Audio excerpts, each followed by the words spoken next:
It all started with an innocent dare. Spend one night in the abandoned house on Hollow Hill.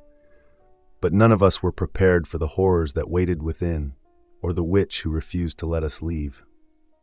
You've heard stories about cursed places before, right? Maybe it's an old house in your hometown or a creepy forest where nobody dares to go. For us, it was Hollow Hill, a decrepit mansion perched above our small town like a crow watching its prey. Everyone said it was cursed, haunted by the spirit of a witch who swore revenge on anyone who disturbed her rest. We didn't believe it, until that night. My best friends, Danny and Taylor, thought it would be hilarious to prove the rumors wrong.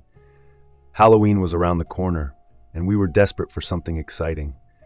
So, armed with flashlights, sleeping bags, and a camera, we headed to the mansion to spend the night. At first, it seemed like a bad joke. The house was falling apart. Shattered windows, rotting wood, and a front door that hung on one hinge. But as soon as we stepped inside, the air felt heavy, like the walls were holding their breath. It started small. A creak here, a shadow there.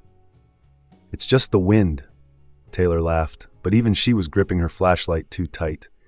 We set up camp in the living room, where the furniture was covered in sheets that looked like they hadn't been touched in decades. That's when Danny noticed the journal. The journal was lying on the mantel, its leather cover cracked with age. Danny opened it, expecting some old recipes, or maybe a diary. Instead, it was full of strange symbols and spells written in a language none of us recognized. But the last page was written in English, and it chilled us to the bone. "Whoever enters this house uninvited shall pay with their soul. The witch watches. The witch waits." Danny, ever the skeptic, laughed it off. Some bored kid probably wrote this to scare people. But I couldn't shake the feeling that we were being watched. The shadows in the corners seemed darker, and the wind outside howled like it was trying to get in. Then the scratching started. At first it was faint, like a rat scurrying behind the walls, but soon it grew louder, more frantic, as if something was clawing to get out. We followed the sound to the basement door, where the scratches were now deafening. "I'm not going down there," Taylor whispered, but Danny had already opened the door. The basement was a black void. Our flashlight beams barely penetrated the darkness, but we could see something glinting at the bottom of the stairs, a silver locket lying on the ground. Danny picked it up and opened it. Inside was a photo of a woman with piercing eyes and a cruel smile. That's when the door slammed shut behind us. We screamed, pounding on the door, but it wouldn't budge. Then the voice came. It was a low, guttural whisper that seemed to come from everywhere at once. "You shouldn't have come here."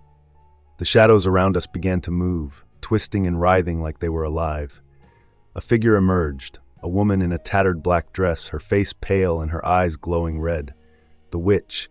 She raised a hand and the locket flew from Danny's grip, hovering in the air before snapping shut. "You've stolen from me," she hissed, "and now you'll stay." The walls seemed to close in, the air growing colder with every passing second. Taylor was crying, Danny was frozen, and I could barely think. Desperation took over. I grabbed the journal and flipped to the first spell I saw, shouting the strange words out loud. The witch let out an ear-piercing scream, her form flickering like a bad TV signal. For a moment I thought it had worked, but then she laughed, a sound that sent shivers down my spine. "You can't banish me," she said. "You've already let me in." The next thing I remember is waking up outside the mansion, the journal clutched in my hands. Danny and Taylor were there too, pale and shaking but alive. The mansion was gone. In its place was an empty hill, as if it had never existed. We never spoke of that night again, but I kept the journal as a reminder.